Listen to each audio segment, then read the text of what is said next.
Hello বন্ধুরা, তোমরা সবাই কেমন আছো? আশা করি তোমরা সবাই ভালো আছো। আর এখানে দেখো, আজকে হচ্ছে আমাদের হিমালয় পর্বত, মানে ফ্রিজে একেবারে বরফ জমে বেনাকিচ্ছা তা হয়ে গেছে। তাই জন্য এই যে ফ্রিজের যে ওপরে একটা সুইচ আছে ওটা আমরা দাবিয়ে দিচ্ছি, ওটা আপনিই 2 ঘন্টার মধ্যে এই বরফগুলো যে আছে গলে যাবে।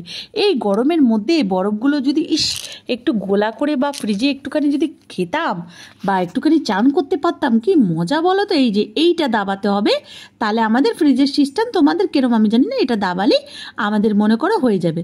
আর hello hi, welcome to my channel আকশায়াদ্বিক লাইফস্টাইল। আর দেখো, আমি এইটার মধ্যে এই ঘরে বসে এই যে আমার যে আয়নাটা আছে না, এই যে উপরের যে লাইটিংটা আছে ওটা ভেঙে গেছে, তার জন্য আমার বর বলেছে ঠিক করে দেবে। আর আমি এখানে বসে ভিডিও শ্যুট করি, তোমাদের সাথে গল্প করি, তোমাদের সাথে আড্ডা দিই। এই ঘরটাতেই আমি বেশিরভাগ করি। আজকে আমি তোমাদের সাথে শেয়ার করব আমি যেরমভাবে দই কাতলা রেসিপি।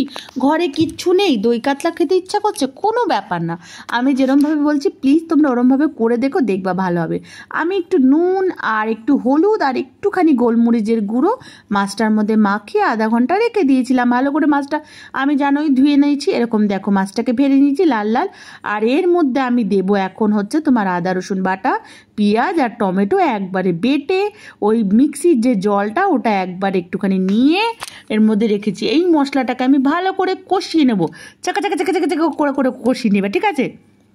যেরকম আর কি একটা শেফ যখন রান্না করবে নিজেকে নিজে শেফ মনে করবে, তাহলেই না রান্নার স্বাদ হবে। রান্নাটা সবসময় ধীরে সুস্থে করবে। অনেকে আছে লবঙ্গ, এলাচ, দারচিনি ফোড়ন দেয়, যেহেতু আমার ঘরে এখন কিচ্ছু নেই, বারন্ত হয়ে গেছে গরম মশলাটা, আর ওটা আমি একটা স্পেশাল দোকানে গিয়েই কিনি, তা ওর জন্য শেষ হয়ে গেছে। আর এখানে দেখো ধনে গুঁড়ো 2 চামচ আর 2 চামচ লঙ্কা গুঁড়ো, নুন পরিমাণ মতো 1/2 চামচি হলুদ গুঁড়ো দিয়ে আমি ভালো করে কষিয়ে নেব। রান্নার হচ্ছে সংসার গুণের হয় রমণীর গুণে, আর রান্নার স্বাদের হয় যার হচ্ছে ধৈর্য বেশি।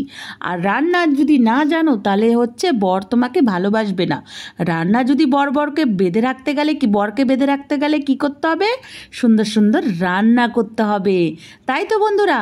তার জন্য আমার রেসিপিগুলো তোমরা ফলো করবে। কম খরচার মধ্যে ভালো রান্না খেতে গেলে তোমরা এইসব রান্না ট্রাই করবে, দেখবে মশলাটা যতক্ষণ না তেল ছাড়ছে না ততক্ষণ মনে করবে তোমার রান্নার মশলা কিন্তু কষেনি। যখনই তেল ছেড়ে যাবে তখন মনে করবে মশলা একেবারে পারফেক্ট কুক হয়েছে।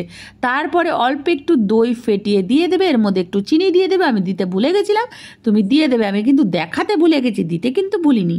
চিনি দিয়ে দেবো। আমি একটু স্পাইসি করেছি, তুমি চাইলে একটু কম স্পাইসিও করতে পারো। এবারে আমি 1 বাটি দই দেবো, দইয়ের জলটা দিয়ে দেবো, ব্যাস। আমি আর কিন্তু কোনো জল দেব না।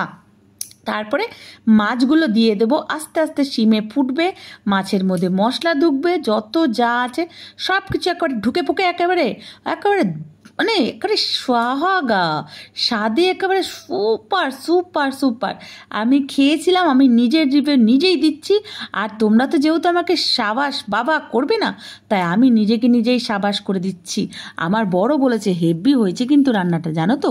তা আমি বললাম যাক, তোমার কাছে হেভি হয়েছে দেখুন, আমার কাছেও ভালো লেগেছে। কেননা বরকে তো খুশি করতে হবে কিছু করে, তাই জন্য বরকে খুশি করতে হলে বরের কথা শুনতে হবে, বরকে ভালো ভালো রান্না করে খেতে হবে, বরের কথা মতো চলতে হবে, বর যেরকম পছন্দ করে সেরকম ড্রেস আপ পরতে হবে। আর কালারটা দেখেছো কি সুন্দর এসছে। ভিডিও যখন করছি না তখন বলছি ইস আবার একবার ভাত খেয়ে নিই, কিন্তু এখন তো রাত্রিবেলা, যেহেতু আমি রাত্রিবেলা ভয়েস দিই, এখন তো ভাত খেলে হবে না বলো, তাই জন্য এখন আর ভাত খেতে পারবো না, আবার কালকে খাবো। একটুখানি ফ্রিজে রেখে দিয়েছি, খুব সুন্দর হয়েছিল। দেখো টকবক করে যখন ফুটবে, ওপর থেকে যখন গরম মশলা আমি দিইনি, এই ওপর থেকে গরম মশলাটা দিয়ে দেবো, কেননা তোমাদের দেখাতে ভুলে গেছিলাম, তাই জন্য আমি ভাবলাম ভিডিওটাকে আরেকটু জোড়া করে দিই। এই যে ওপর থেকে একটু গরম মশলা দিয়ে নামিয়ে দেবে, যেহেতু গরম মশলা আমরা ফোড়ন দিই, তাই তো বন্ধুরা? দেখো যা আছে, যেইটুকানি আছে, আমি সবসময় বলি ওইটুকানির মধ্যে স্বাদে রান্না করতে হবে। তাই জন্য আমাদের কী করতে হবে? এইসব করতে হবে। এইসব করার পর দুপুরবেলা খেয়ে দিয়ে ঘুম থেকে এইবারে কী করতে হবে? আমাকে বরকে ভালোবাসতে গেলে কী করতে হবে? নিজেকে সৌন্দর্য বানাতে হবে। আরে মোটা আছি তো কী আছি, একটু ভুরুটা তুলে নিচ্ছি। আর আমি বাইরে গিয়ে খরচা করে ভুরু তুলবো? বাবারে বাবা, তার থেকে আমার শেপটা বিগড়ে দেয়। তার জন্য আমার ঘরে ভাইয়ের বউকে নিয়ে এসছি কী করতে?